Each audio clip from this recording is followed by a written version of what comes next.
This is Boston Rhynes, and I'm in front of the Valdosta Daily Times once again. And I'm not here to speak negatively concerning the Valdosta Daily Times. Some of you all may ask why. Because the Valdosta Daily Times is not only the newspaper or news outlet rather here in South Georgia. And so we don't want to single out any one entity.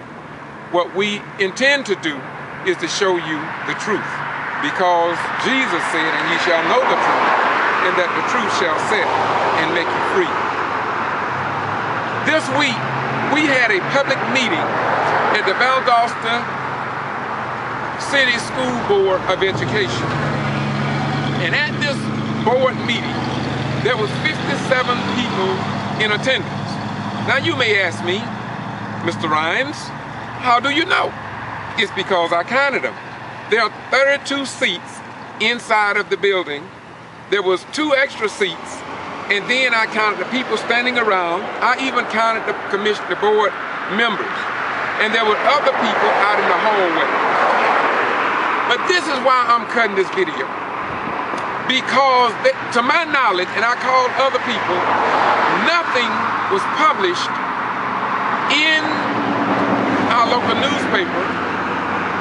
Nothing was on TV of the beef of what a man that speaks up in our community for the economically oppressed people, Minister John H. Robinson.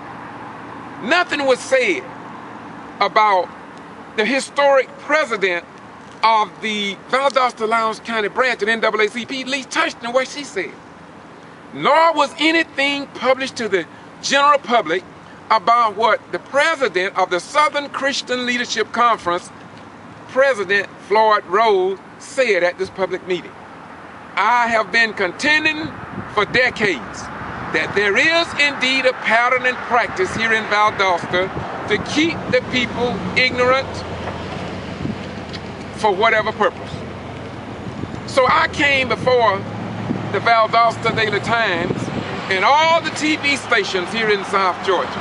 But right now, because I have one person that spoke at this public meeting, and not one word that he said reached the people in Valdosta who voted the school officials into office. They didn't hear nothing about it.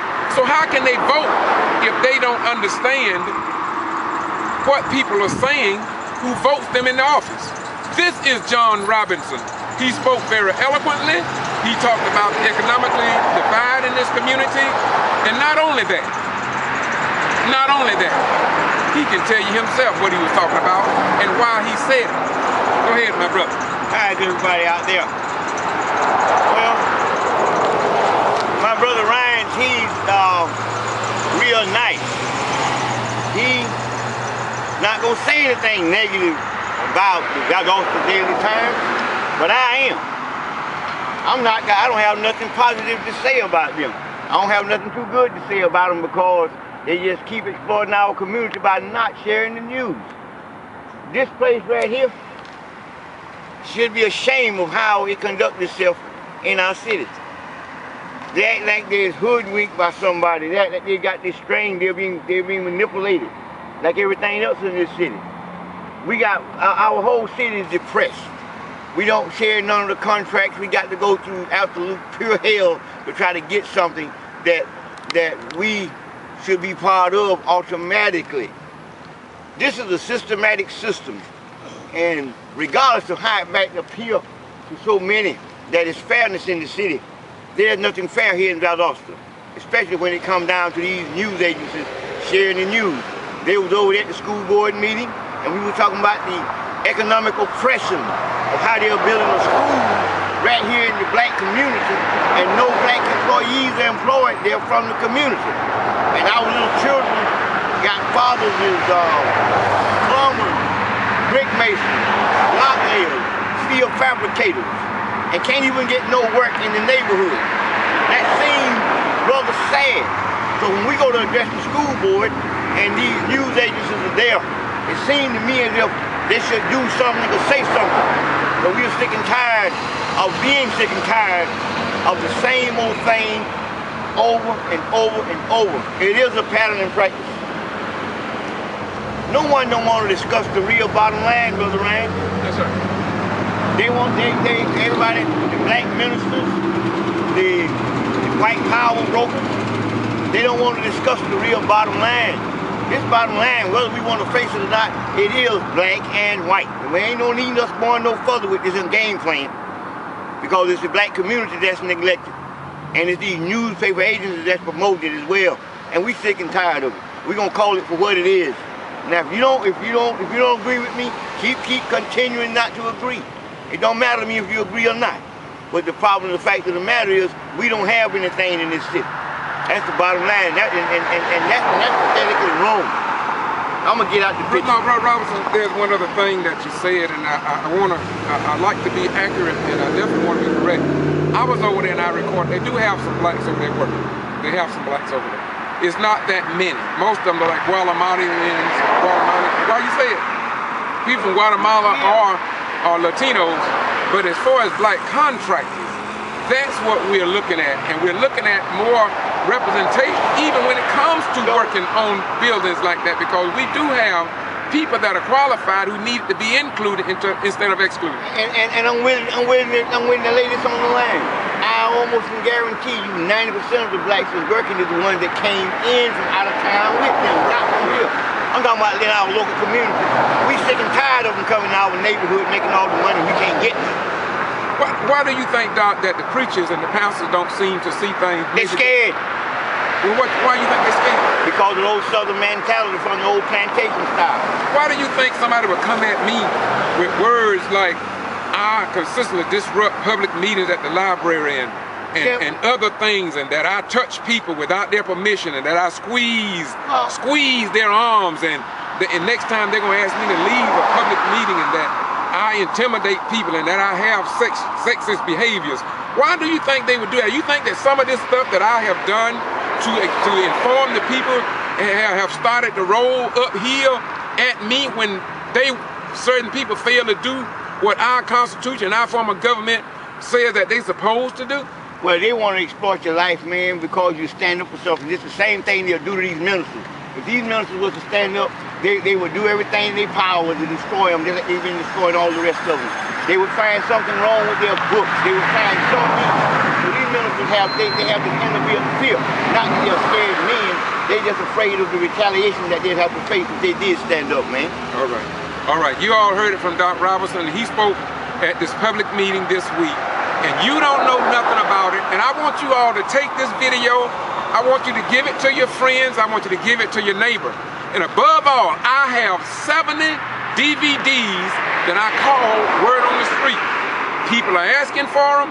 Pretty soon we're going to have a pool room where you can go and get these videos, because it is time now that the home of Moody Air Force Base, Kindaloo Golf Course, Valdosta State University, and all these places needs to have the truth in their archival record. Look, why would any parent want to send their son or daughter to Valdosta State University, wherein they can't get the cutting-edge news from the news media here in South Georgia? Why should anybody want to come to visit Kindaloo if the news is not being disseminated in our community, that we can educate our people and the children that come here and want to go to Winegrass Technical College and Georgia Military College? And we need a news media that will report the 37 jail deaths, that the loss of human life. Look, in today's paper, hold that for me. In today's paper, the headlines read, "They hunt at night." Look, and this article says that Mr. Brian, let me read it to you. Lowndes County Deputy Brian Adams and Law Enforcement Service Director says that they are concerned about human life and saving lives. And I think that's very important. They are concerned about saving lives. But why is it that we've had 31 jail deaths, leading the state of Georgia in jail deaths, from 1994 to 2009, and from 2009 to 2013, no one knows how many people have died? How can we be concerned about preserving life And we know people are dying in the jail, and nobody's even calling for an investigation as if though nobody cares about human life. You can't have it both ways. If they're going to set up roadblocks to try to find motorists who don't have insurance, et cetera, should we not be concerned about veterans from Moody Air Force Base and veterans that have served this nation dying while they are in the hands of law enforcement? Close us out, Doc Robinson. Well, I'm going to close it out by saying, see, some of us can't have a hard time because we ain't never had a good time. We first got to have a good time to know what a hard time is. See, we ain't never had a good time. And the man is right. See, we are almost what they call economically dead. I'm a minister, and we got to start preaching the real gospel of economics and what we got to do to make this thing work. Because Jesus don't only save souls, you know, he works for us out here as well. And we got to do what we have to do. That note being said, may God bless you, and remember, be proud of your blackness. Once again, this is George Boston Rhynes and Mr. John H. Robinson here in the city of Valdosta, Georgia. You all keep coming at me, but I'm going to keep coming at what Jesus said in St. Luke 8:32, and that is, and ye shall know the truth, and the truth shall set and make you free. And everybody who's against truth, you can't have it both ways. You either with Jesus or you against him. Somewhere I read when Jesus said, if you was of the seed of Abraham, then you would do the works of Abraham. And if you don't do the work of Abraham, then you from another Ham that very few of us can respect at this dispensation. Bye-bye, we gone.